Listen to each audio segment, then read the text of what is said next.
ये पढ़ेंगे हम लोग आज इक्विवेलेंट वेट। ये टॉपिक काफी इंपॉर्टेंट और हेल्पफुल टॉपिक है। केमिकल कैलकुलेशन में हम लोग मोल से अधिक इक्विवेलेंट वेट का उपयोग करते हैं।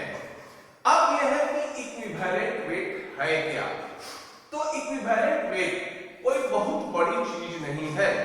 इसके कॉन्सेप्ट या फिर इसके इंसाइक्लोपीडिया पे ये जानने का कोशिश कीजिए। सिर्फ एक लाइन में या एक शब्द में पूरा इक्विवेलेंट वेट ये काउंट हो जाता है, या पूरे इक्विवेलेंट वेट को हम लोग एक शब्द में समझ सकते हैं। और ये होता है कि अलग अलग तत्वों की संयोजकता या वैलेंसी अलग अलग होती है, और जब प्रत्येक तत्व का वैलेंसी अगर हम एक कंसीडर करें तो वो जो वेट होगा वही वेट कहलाएगा क्या, इक्विवेलेंट वेट कहलाएगा। भले हम इसको अलग अलग तरीके से व्यक्त करें, लेकिन कहने का तात्पर्य या सारांश यही होगा।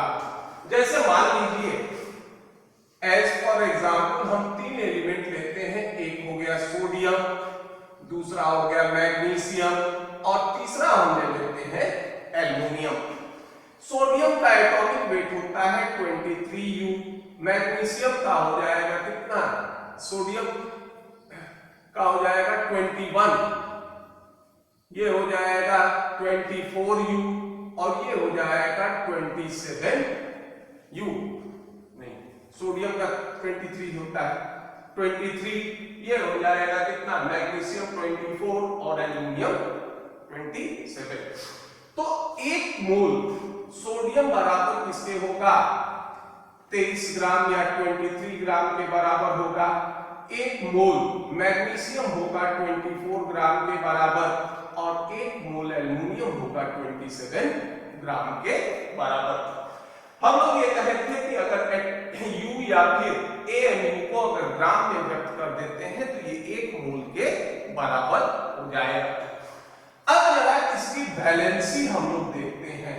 तो ये जानते हैं कि सोडियम का वैलेंसी 1 होता है, मैग्नीशियम का 2 होता है और एल्युमिनियम का 3 होगा। तो हमने अभी ये कहा था कि अलग अलग तत्वों की वैलेंसी अलग अलग होगी। जैसे सोडियम का 1 हो गया, मैग्नीशियम का 2 हो गया, एल्युमिनियम का 3 हो गया। तो इक्विवेलेंट वेट में हम करते क्या है, सबका वैलेंसी मानेंगे क्या, 1 मान लेते हैं, या एक वैलेंसी मानकर सबके मास का कंसीडरेशन करेंगे। अब देखिए सोडियम का क्या है, वैलेंसी 1 है, तो इसका मास कितना हो गया, 23 ग्राम। तो ये हो जाएगा आपका, सपोज कीजिए ये हो गया कितना, 23 ग्राम। अब देखो मैग्नीशियम के 1 मोल का मास हो गया कितना, 24 ग्राम। वैलेंसी हो गया कितना, 2। तो अगर 24 ग्राम मैग्नीशियम है तो वैलेंसी कितना है, 2। तो अगर वैलेंसी 1 होगा तो मैग्नीशियम कितना हो जाएगा, ये हो जाएगा 12 ग्राम के। अगर ठीक उसी तरह से 1 मोल एल्युमिनियम ये बराबर होता है कितना, 27 ग्राम के। इसकी वैलेंसी हो गई कितनी, 3। तो जब एल्युमिनियम की वैलेंसी 3 होगी तो इसका मास 27 ग्राम होगा, और अगर एल्युमिनियम की वैलेंसी 1 होगी तो इसका मास कितना हो जाएगा, ये हो जाएगा 9 ग्राम। तो ये जो मात्रा आया इसमें सोडियम का भी वैलेंसी हमने 1 कंसीडर किया, मैग्नीशियम का भी 1 कंसीडर किया और एल्युमिनियम का भी वैलेंसी हमने 1 कंसीडर किया। तो ये इन सब का क्या हो गया, इन सब का क्या हो जाएगा, ये होगा इक्विवेलेंट वेट। अब है कि ये मान आया कहां से। तो देखिए अगर हम मॉलिक्यूलर वेट को m से एक्सप्रेस करते हैं तो इसमें हमने 1 से भाग दे दिया, तो ये क्या हो गया 23। m का मान हो जाएगा molecular atomic weight of sodium, ये हो गया 23। अब देखिए ये कितने के बराबर हो गया, m/2। ये कितने के बराबर हो गया, m/3। ये हो गया देखिए 23/1, ये हो गया 24/2, ये हो गया 27/3। तो ये क्या है, atomic weight of element. Sodium का वैलेंसी देखिए 1, मैग्नीशियम का 2 और एल्युमिनियम का 3।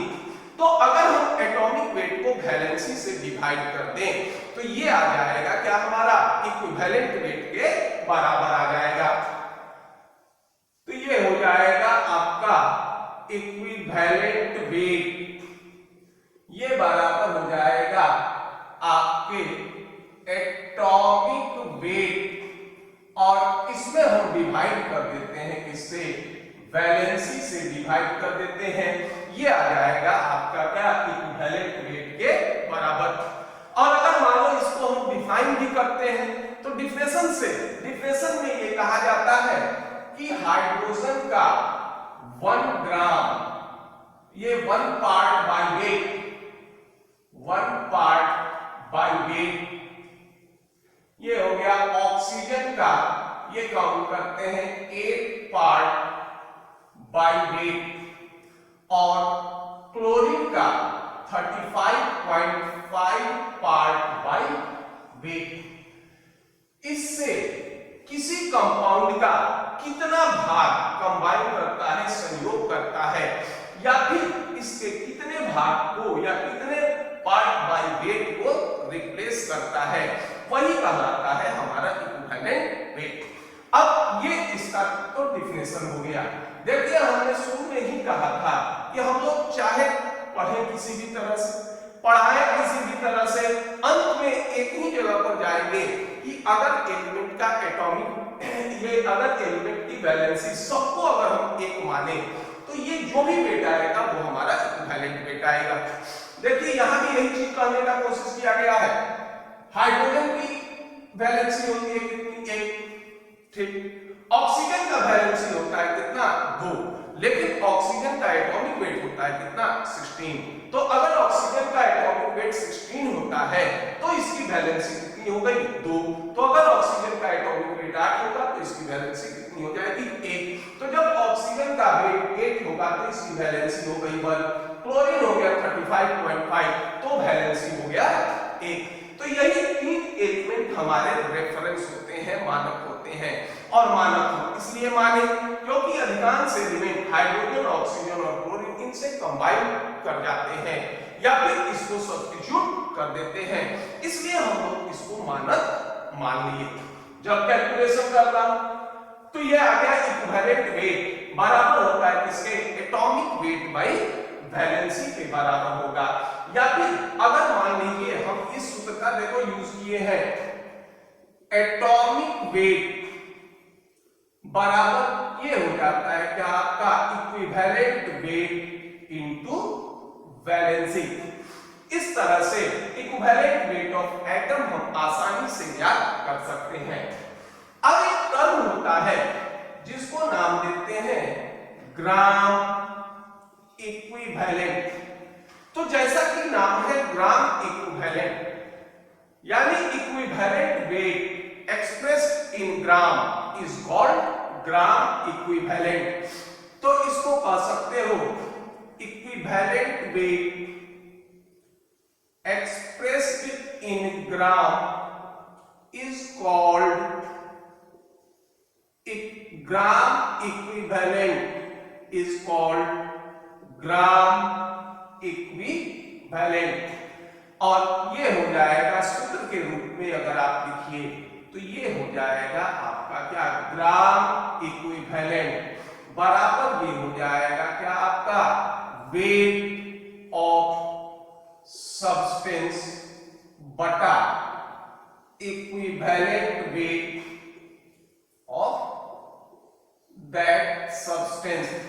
अब देखिए इसी चीज को हम इस तरह से जो होगा लिख दिए हैं, equivalent wait expressed in gram is called gram equivalent. अगर मान लो ग्राम इक्विवेलेंट हमारा 1 होता है तो वेट ऑफ सब्सटेंस बराबर किसके हो जाएगा, equivalent weight of that substance के बराबर हो जाएगा। या अगर ग्राम इक्विवेलेंट 1 होता है तो जो सब्सटेंस का भार होगा वही उसका इक्विवेलेंट वेट होगा। तो इस तरह से हम लोग ग्राम इक्विवेलेंट भी काउंट कर सकते हैं। अब जरा एक चीज प्रीवियस से ध्यान दीजिए, हम लोग इसके पहले एक टर्म पढ़े थे, याद करो, मोल।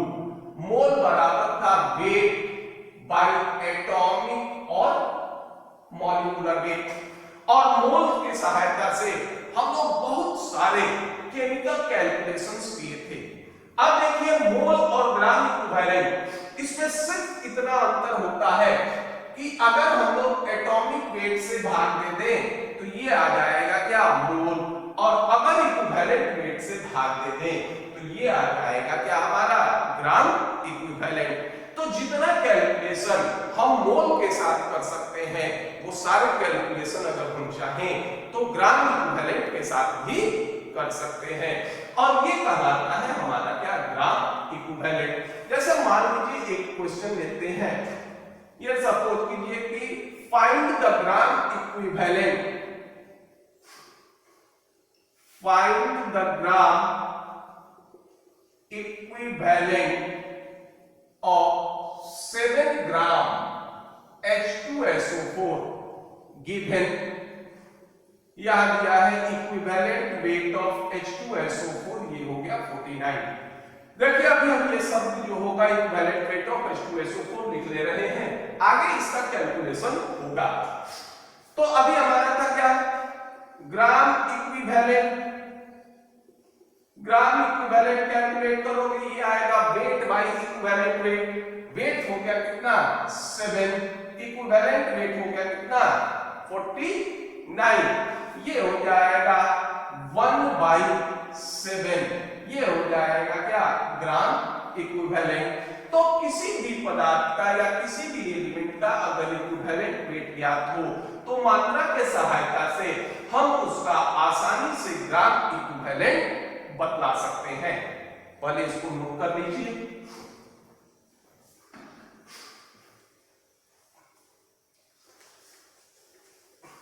अब ये देखते हैं कि अगर मान लीजिए कोई एलिमेंट हमारा गैसीय है या कोई गैस है तो फिर इसको किस तरह से हम रिप्रेजेंट करेंगे। एक्सप्रेस ऑफ ग्राम इक्विवेलेंट, ये हेडिंग कर लेते हैं, express of gram equivalent of gram equivalent in volume, कि ग्राम इक्विवेलेंट को देखिए हम लोग वॉल्यूम में किस तरह से ज्ञात करेंगे। जैसे मान लो एक एलिमेंट ले लिए हम, गैस है हमारा हाइड्रोजन, ठीक, हाइड्रोजन का atomic weight, sorry molecular weight कितना होगा, क्योंकि ये मॉलिक्यूल हो गया, मॉलिक्यूलर वेट हो जाएगा क्या 2U, तो 1 ग्राम मोल हाइड्रोजन ये बराबर किसके हो जाएगा, 2 ग्राम के बराबर। और देखो हम लोग ये भी पढ़े थे या ये जानते हैं कि H2 पर 1 मोल किसी भी गैस का आयतन होता है कितना, 22.4 लीटर, तो ये हो गया 22.4 लीटर एट SPP, ठीक है। और 1 ग्राम इक्विवेलेंट हाइड्रोजन का कितना होता था, 1 ग्राम इक्विवेलेंट होता था कितने के बराबर, याद कीजिए 1 ग्राम के बराबर, ये हमारा क्या होता है, हाइड्रोजन का इक्विवेलेंट वेट होता है 1, रेफरेंस होता है, तो 1 ग्राम इक्विवेलेंट हो गया कितना, 1 ग्राम के बराबर। तो 1 ग्राम इक्विवेलेंट का ये कितना होगा, 22.4 बटा 2 लीटर एट SPP, ये होगा 11.2 लीटर एट SPP। अब मान लो हम ऑक्सीजन का ले लेते हैं, ऑक्सीजन का याद कीजिए मॉलिक्यूलर वेट होता है कितना 32U, इसको ग्राम में एक्सप्रेस कर दोगे, ये क्या होगा 1 ग्राम मोल O2, ये बराबर हो जाएगा किसके 32 ग्राम के बराबर, और 1 मोल का वॉल्यूम SPP पर होता है कितना 22.4 लीटर एट SPP। हमारा दूसरा रेफरेंस देखो क्या था, हमारा दूसरा रेफरेंस क्या था, इसमें हमारा दूसरा रेफरेंस हम लोग यूज किए थे किस चीज को, ऑक्सीजन को, इसका इक्विवेलेंट वेट होता था क्या, इसका इक्विवेलेंट वेट होता था 8, और तीसरा रेफरेंस हमारा था क्या क्लोरीन, इसका इक्विवेलेंट वेट लेते थे 35.5। तो अब इसको ग्राम में एक्सप्रेस करोगे तो ये होगा 1 ग्राम इक्विवेलेंट ऑक्सीजन बराबर होता है किसके? 8 ग्राम के। तो 32 ग्राम का एचटीपी पे वॉल्यूम कितना हो जाएगा? 22.4। तो 8 ग्राम का कितना हो जाएगा? 22.4 into 8 by 32 litre at STP, और ये हो जाएगा आपका 5.6 लीटर एट एसटीपी। तो इस तरह से हम लोग हाइड्रोजन का इक्विवेलेंट वेट करते हैं, कितना होता है? 1। तो 1 ग्राम इक्विवेलेंट हाइड्रोजन बराबर होगा कितने के? 1 ग्राम के। तो 1 ग्राम इक्विवेलेंट हाइड्रोजन कितना होगा? 11.2 लीटर एट एसटीपी के। ठीक उसी तरह से हम लोग ये कह सकते हैं कि 1 ग्राम ऑक्सीजन का अगर हम इक्विवेलेंट वेट निकालें तो ऑक्सीजन का इक्विवेलेंट वेट होता है कितना? 8। तो 1 ग्राम इक्विवेलेंट ऑक्सीजन बराबर होगा कितने के? 8 ग्राम के। और अगर इसको वॉल्यूम में कहें तो ये हो जाएगा कितना? 5.6 लीटर एट एसटीपी। इसको पहले नोट कर लीजिए।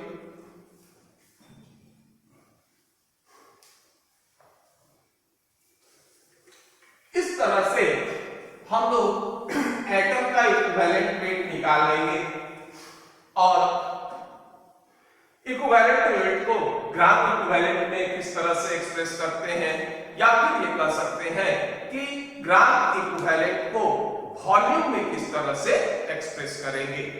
अब ये देखते हैं इक्विवेलेंट वेट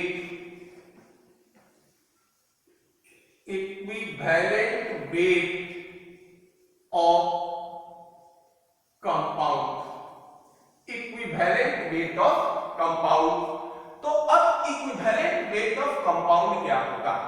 जैसे मान लीजिए कोई कंपाउंड हो तो इसमें जनरली क्या होते हैं? 2 पार्ट होते हैं, या फिर ऑब्लिक में आप इसको सॉल्ट भी जो होगा ये कह सकते हो। एक होता है केटायनिक पार्ट और दूसरा होगा एनायनिक पार्ट। अब देखो इसी सॉल्ट में को कहोगे, एक हो जाएगा आपका केटायन और दूसरा हो जाएगा एनायन। अब यह है कि केटायनिक पार्ट जो होंगे इसके कुछ वैलेंसी होगा, एनायनिक पार्ट जो होगा इसका भी कुछ वैलेंसी होगा। लेकिन ये कोई जरूरी नहीं है कि केटायनिक पार्ट का वैलेंसी एनायनिक पार्ट के वैलेंसी के बराबर हो। इसका चार्ज पॉजिटिव होता है, इसका चार्ज नेगेटिव होता है। लेकिन कोई कंपाउंड हो या सॉल्ट हो, ये क्या होते हैं? ये इलेक्ट्रिकली न्यूट्रल होते हैं। तो जितना इस पर पॉजिटिव चार्ज होगा उतना ही इस पर नेगेटिव चार्ज होगा। और अगर मान लीजिए दोनों पे चार्ज जो होते हैं ये अलग अलग होंगे तो ये वैलेंसी के सहायता से क्या हो जाएंगे? रिसेट कर दिए जाएंगे।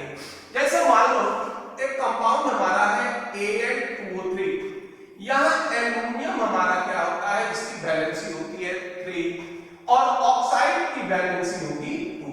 अब दोनों अलग अलग है, लेकिन कंपाउंड हमारा क्या होगा? न्यूट्रल होगा। तो ऐसा करते हैं कि इसकी संख्या 2 ले लें तो ये हो गया क्या? +6, और इसकी संख्या क्या ले लें? 3 ले लें तो ये भी हो गया -6। +6 -6 कैंसिल हो जाएगा, कंपाउंड हमारा क्या हो जाएगा? ये न्यूट्रल हो जाएगा। तो केटायनिक पार्ट पर जितना चार्ज होता है उतना ही चार्ज क्या होगा? एनायनिक पार्ट पे होगा। तो आप चाहे तो केटायन यूज कर लो या फिर एनायन। तो अब इसको हम इस तरह से लिख लेते हैं, इक्विवेलेंट वेट ऑफ कंपाउंड बराबर ये हो जाएगा मॉलिक्यूलर वेट ऑफ कंपाउंड। ठीक है, अब देखिए अगर ये रहता तो ये हो गया क्या आपका केटायन पे चार्ज, और ये हो गया क्या इसका? ये जो होंगे ये हो जाएगा संख्या। तो सबसे पहले ये कर लेते हैं कि इसको हम लोग नंबर ऑफ मेटल एटम, तो इसका मेटल एटम कितना हो गया? 2, चार्ज हो गया कितना? 3, तो 3 दूनी 6। तो इसको डिवाइड कर दो किससे? Number of metal atom into charge से। ठीक, अब यहां अगर आप चाहिए तो इसको मेटल को आप केटायनिक पार्ट भी कर सकते हैं या फिर इसको क्या कहेंगे, एनायनिक पार्ट। मेटल का सब्स्टिट्यूशन आप कर सकते हैं किससे, केटायनिक पार्ट से कर सकते हैं। एक ही चीज हो गया। अब देखो नंबर ऑफ मेटल कितना हो गया, एटम 2, चार्ज हो गया कितना 3, तो ये हो गया 3 दूनी 6।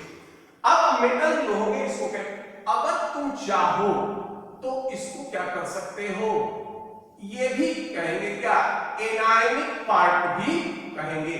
तो एनायनिक पार्ट का एटम हो गया कितना 3, चार्ज हो गया कितना 2, तो भी ये हो जाएगा क्या 3 6 हो जाएगा। तो आप जो सुविधा हो, मेटल एटम इनटू चार्ज कर लो, केटायनिक पार्ट इनटू चार्ज कर लो, अगर मन करे तो एनायनिक पार्ट इनटू चार्ज कर लो। इसी तरह से अगर मान लो हम सॉल्ट ले लेते हैं, तो सॉल्ट ले लोगे तो ये होगा इक्विवेलेंट वेट ऑफ सॉल्ट बराबर ये हो जाएंगे आपको मॉलिक्यूलर वेट ऑफ सॉल्ट बटा।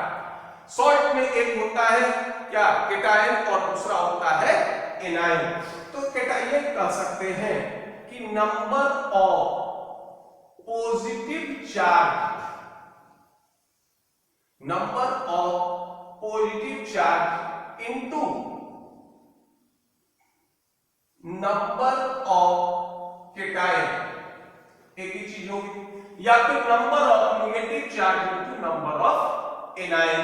ये भी हमारा क्या हो जाएगा, सॉल्ट का इक्विवेलेंट वेट हो जाएगा।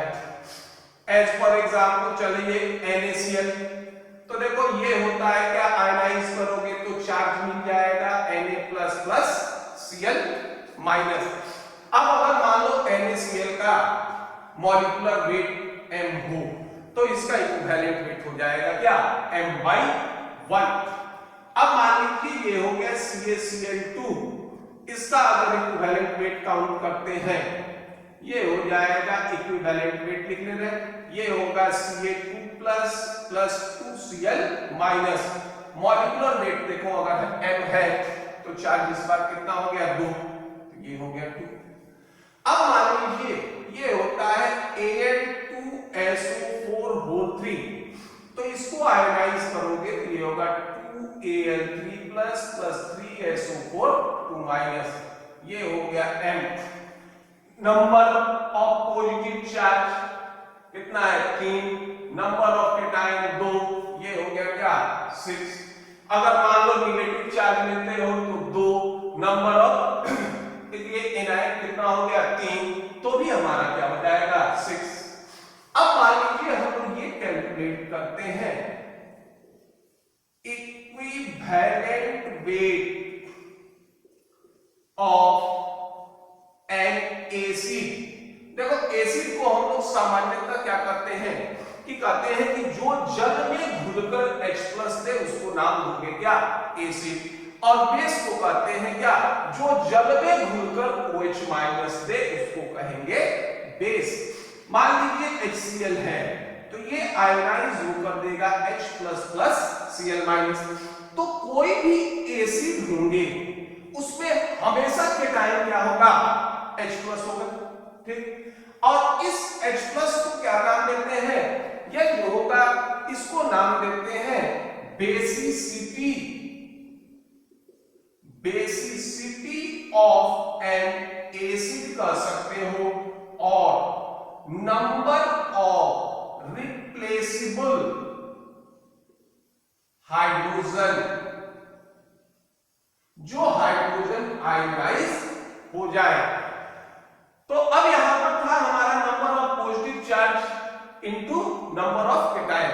देखिए H+ पर ऑलवेज पॉजिटिव चार्ज होगा कितना 1, तो यहां हम सब्स्टिट्यूट कर सकते हैं, ये जो होगा बेसिसिटी ऑफ एसिड यानी जितना H+ दे, या नंबर ऑफ रिप्लेसेबल हाइड्रोजन, क्योंकि चार्ज से कोई मतलब नहीं है, चार्ज यहां कांस्टेंट है, हमेशा 1 होगा। अगर मान लीजिए 2 रिप्लेसेबल हाइड्रोजन है तो 2 से भाग कर देंगे, 4 रिप्लेसेबल हाइड्रोजन है तो 4 से भाग कर देंगे, और इस तरह से ये हो जाएगा आपका equivalent weight of N acid ये बराबर हो जाएगा मॉलिक्यूलर वेट ऑफ एसिड, और ये डिवाइड कर देंगे किससे, ये डिवाइड कर सकते हो नंबर ऑफ रिप्लेसेबल हाइड्रोजन, या फिर इसको ये भी कर सकते हो बेसिसिटी ऑफ एन एसिड। जितना H+ देता है वही इसकी बेसिसिटी होगी। अगर एक H+ देगा तो इसकी बेसिसिटी 1 होगी, अगर 2 H+ देगा तो बेसिसिटी 2 होगी, और अगर 3 H+ देगा तो इसकी बेसिसिटी 3 होगी। अब इसको नोट कर लीजिए। ले लेते हैं एसिड का, जैसे मान लीजिए ये हो गया HCl, इसको आयनाइज करेंगे तो ये होगा H++ Cl-। अब HCl में नंबर ऑफ रिप्लेसेबल हाइड्रोजन की संख्या कितनी हो गई, 1, तो ये हो जाएगा molecular weight of HCl, divide करेंगे किससे, 1 से। मान लो ये हो गया हमारा H2SO4। H2SO4 जनरली आयनाइज होते हैं कहां, 2H+ SO4 2-, तो इसमें नंबर ऑफ रिप्लेसेबल हाइड्रोजन कितना हो गया, 2, तो इसका इक्विवेलेंट वेट हो जाएगा क्या, m/2। यहां m स्टैंड करेगा मॉलिक्यूलर वेट ऑफ H2SO4। यहां एक चीज ये भी हो सकता है कि H2SO4 ये क्या होते हैं, ये डाई बेसिक एसिड होते हैं। अगर ये एक H+ दिया तो ये कहेंगे मोनोबेसिक एसिड, क्योंकि इसकी बेसिसिटी 1 होगी। अगर 2 देगा तो डाई बेसिक, क्योंकि इसकी बेसिसिटी 2 होगी, और 3 H+ देगा तो ट्राई बेसिक एसिड, इसकी बेसिसिटी 3 होगी। अब मान लो ऐसा हो जाए ये एक ही H+ दे, तो ये हो जाएगा क्या, HSO4-। अब यहां से फिर ये आयनाइज होकर एक H+ दे, तो ये हो जाएगा SO4 2-। तो अगर H2SO4 यहां से HSO4- यानी एक H+ देता है, तो यहां इसका इक्विवेलेंट वेट हो जाएगा क्या, m/1। और यहां से अगर पूछा जाए तो ये हो जाएगा क्या, m/1, और ओवरऑल हो जाएंगे क्या, m/2। और इसी तरह से अब हम लोग चाहें तो ये निकाल लेते हैं equivalent weight of base. Base में क्या होगा, ये H+ नहीं देंगे बल्कि OH- देंगे। तो OH- पे भी चार्ज कितना होता है, 1 होता है। तो नंबर ऑफ रिप्लेसेबल H+ के जगह ये हम कह सकते हैं नंबर ऑफ रिप्लेसेबल OH- या हाइड्रोक्सिल आयन। दूसरा उसमें हम लोग क्या कहते हैं, बेसिसिटी ऑफ एसिड। तो नंबर ऑफ OH- को कहते हैं एसिडिटी ऑफ बेस। तो ये हो जाएगा आपका मॉलिक्यूलर वेट ऑफ बेस बटा, ये कह सकते हो कि नंबर ऑफ रिप्लेसेबल OH- या फिर इसको नाम देते हो हाइड्रोक्सिल आयन, या इसको कह सकते हो कि acidity of that base. Acidity ये यूज करते हैं कि 1 मोल OH- 1 मोल H+ को न्यूट्रलाइज करता है। तो जितने मोल H+ को न्यूट्रलाइज करेगा ये H+ आते हैं कहां से, एसिड से। इसीलिए हम नाम देते हैं क्या, एसिडिटी ऑफ दैट बेस। मान लीजिए इसका आप एग्जांपल ये ले रहे हैं CaOH2, ये आयनाइज होकर देता है क्या, Ca2+ प्लस 2OH-, तो ये हो जाएगा क्या, m/2, या m कैल्शियम हाइड्रोक्साइड का मॉलिक्यूलर वेट होता है।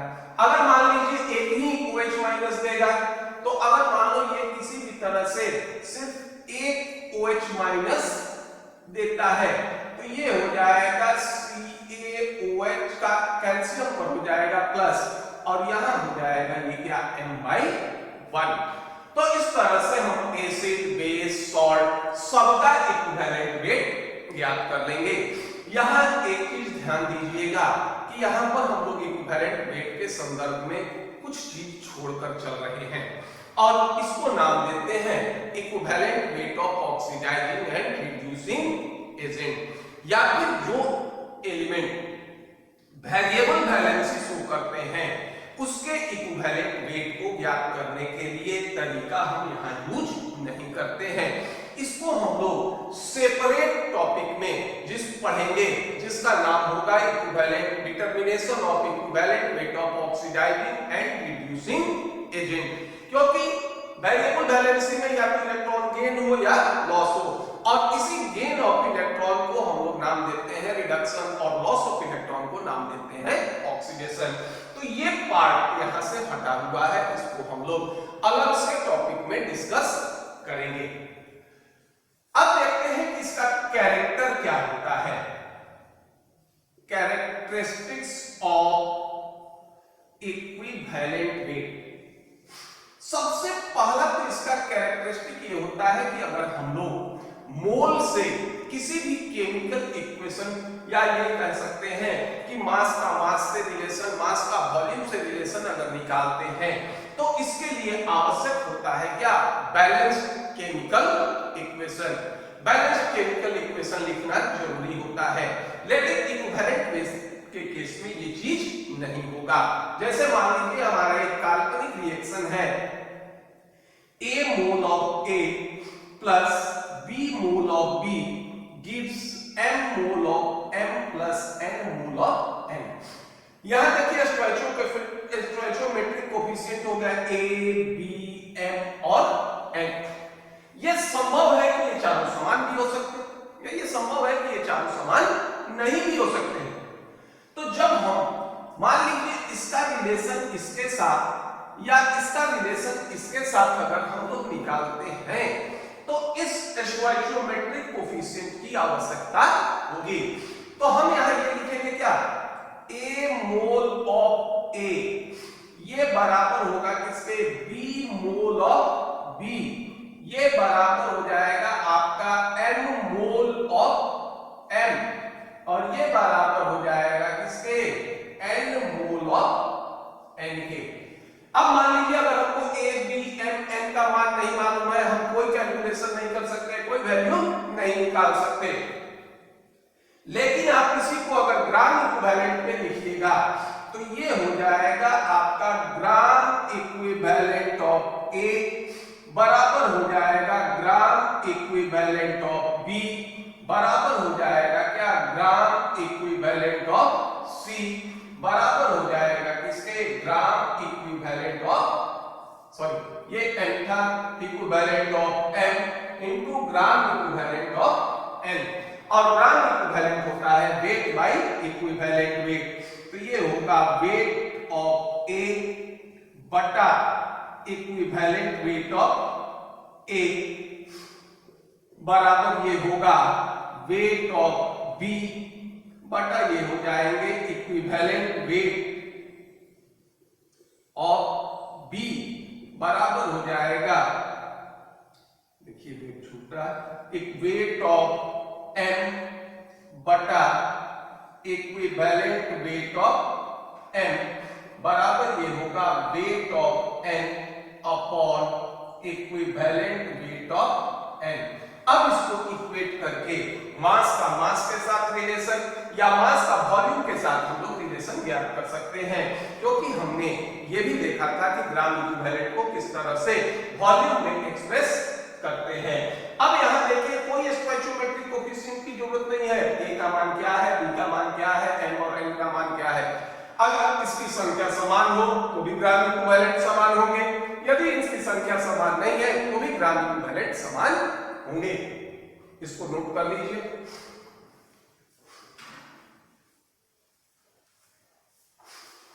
अब इस पर एक एग्जाम्पल देख लेते हैं।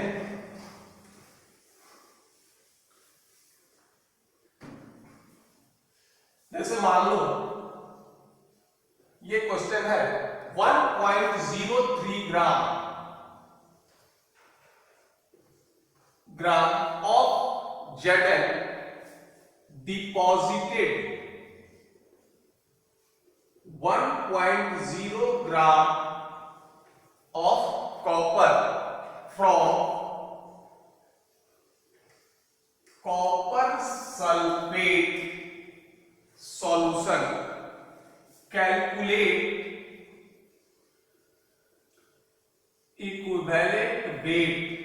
Of copper. ये दिया हुआ है कि Zn का इक्विवेलेंट वेट होता है 32.5। देखिए यहां पर Zn का इक्विवेलेंट वेट दिया है, हो सकता है कि इक्विवेलेंट वेट की जगह मॉलिक्यूलर वेट भी दे दे, तो मॉलिक्यूलर वेट में बैलेंसिंग से भाग देकर हम इक्विवेलेंट वेट प्राप्त कर सकते हैं। अब देखिए हमको यहाँ रिएक्शन की कोई जरूरत नहीं है, ये जिंक था, ये डिपॉजिट किया क्या कॉपर को, अब सीधा हो जाएगा आपका ग्राम इक्विवेलेंट ऑफ जिंक बराबर हो जाएगा क्या gram equivalent of copper. Gram equivalent हो जाएगा आपका weight of Zn upon equivalent weight of Zn बराबर ये हो जाएगा वेट ऑफ कॉपर बटा इक्विवेलेंट वेट ऑफ कॉपर। अब वैल्यू रख दीजिए, वेट ऑफ जिंक हो गया 1.03, इक्विवेलेंट वेट ऑफ जिंक है 32.5, वेट ऑफ कॉपर हो गया 1। अब इसका निकाल लेते हैं इक्विवेलेंट वेट ऑफ कॉपर। इसके इक्विवेलेंट वेट ऑफ कॉपर आ जाएगा, इसको कैलकुलेट करोगे इक्विवेलेंट वेट ऑफ कॉपर ये होगा 31.55। इस तरह से आसानी से सिर्फ इक्विवेलेंट ग्राम इक्विवेलेंट समान करके हम लोग क्या करते हैं, इसका इक्विवेलेंट वेट ज्ञात करते हैं। आगे इस तरह के कंडीशन का बहुत यूज करेंगे, ग्राम इक्विवेलेंट को बराबर करके लगभग या ये कहिए कि बहुत सारे केमिकल कैलकुलेशन में मास का मास से रिलेशन, मास का वॉल्यूम से रिलेशन हम लोग याद करेंगे। एक और ये देख लेते हैं, 1.0 ग्राम of Mg combines 0.656 gram of MgO. Calculate equivalent weight of Mg। अब देखिए एक हो गया Mg, दूसरा हो गया क्या Mg कंबाइंस कितना gram of O2 oxygen to give MgO। अब ये ऑक्सीजन और दूसरा क्या है Mg का मात्रा, दोनों का इक्विवेलेंट क्या होगा, समान होगा।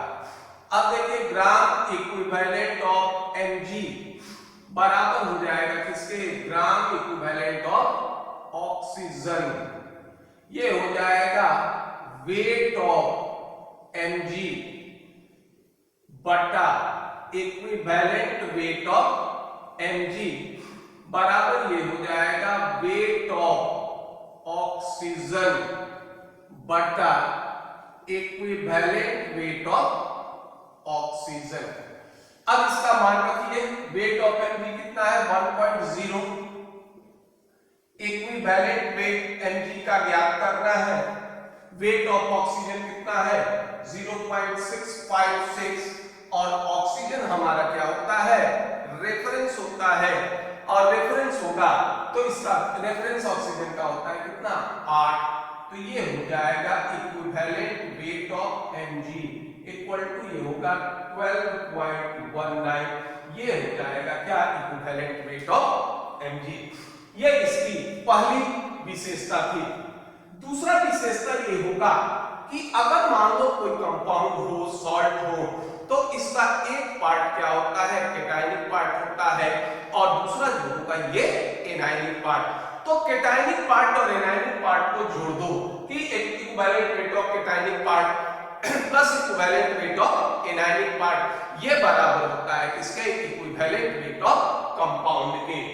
तो जैसे मान लीजिए ये होगा इक्विवेलेंट वेट ऑफ कंपाउंड, ये बराबर हो जाएगा आपका इक्विवेलेंट वेट ऑफ कैटायन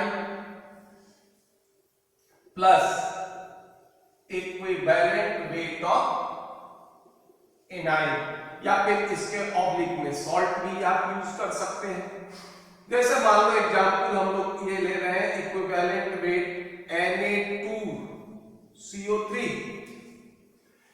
ये बराबर हो जाएगा किसके, equivalent weight of Na plus and plus ये हो जाएगा किसके, equivalent weight of CO3 2 minus, देख लेते हैं सोडियम का होता है कितना 23, तो 2 इंटू 23, कार्बन का होगा 12, ऑक्सीजन होगा 16 इंटू 3, आवेश हो जाएगा, नंबर ऑफ मेटल होगा कितना 1, चार्ज हो जाएगा कितना, ये संख्या हो गया 2, चार्ज हो जाएगा 1, तो 2 इंटू 1 2, ये हो जाएंगे 106/2, ये हो गया 53। अब आप इधर देखिए सोडियम का होता है 23, चार्ज हो गया 1, ये बराबर हो गया कितना 23, प्लस कार्बन का होगा 12, ऑक्सीजन का होगा 16 गुणे 3, चार्ज हो गया 2 से भाग दे दिए, तो ये हो गया 48, 48 2 50 और 10 60, ये होगा 60/2, ये हो गया 30।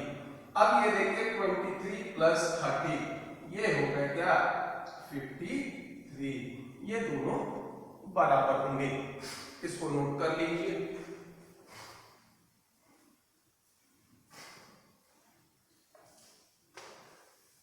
अब इसी तरह से इसको कुछ और इजी कर लेते हैं, जैसे मान लीजिए एसिड है,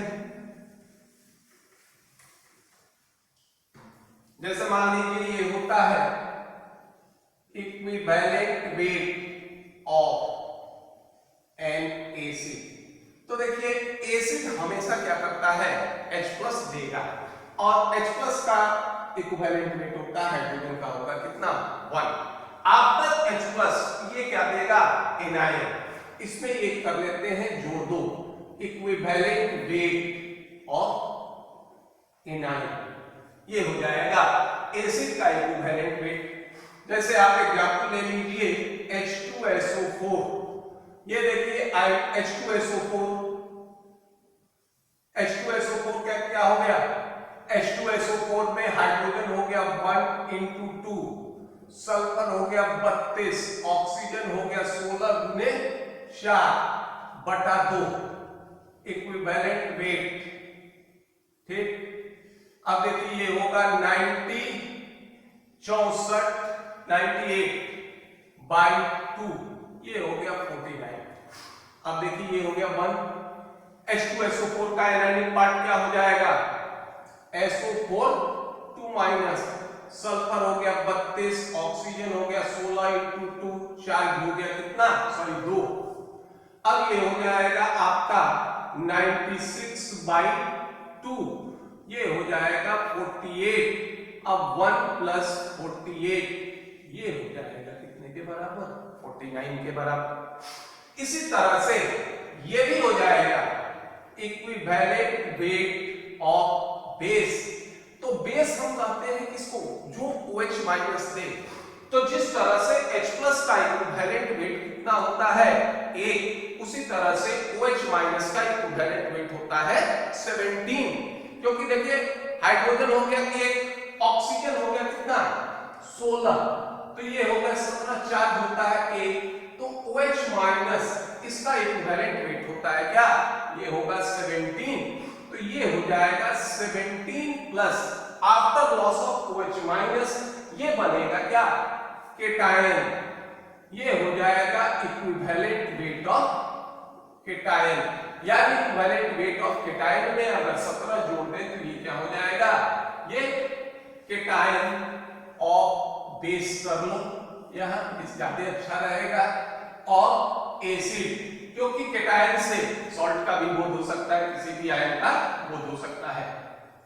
अब देखिए CaOH2, देखिए कैल्शियम हो गया कितना, इसका आप काउंट करें इक्विवेलेंट वेट 40, ऑक्सीजन होगा कितना 16 गुने 2 plus 1 into 2, number of replaceable OH minus हो गया 2, तो ये हो गया 40, 73, 72, 74, 74/2, ये हो गया, ये हो जाएगा कितना 37। अब देखिए ये हो गया 17, इसका कैटायन हो गया क्या Ca2 प्लस, कैल्शियम का होता है 40/2, ये हो गया कितना 20, तो 17 प्लस 20 ये हो गया कितना, ये हो गया 37। तो इस तरह से दोनों का इक्विवेलेंट वेट हम काउंट कर सकते हैं। तो ये सामान्यतः नॉर्मल वे होते हैं इक्विवेलेंट वेट ज्ञात करने के।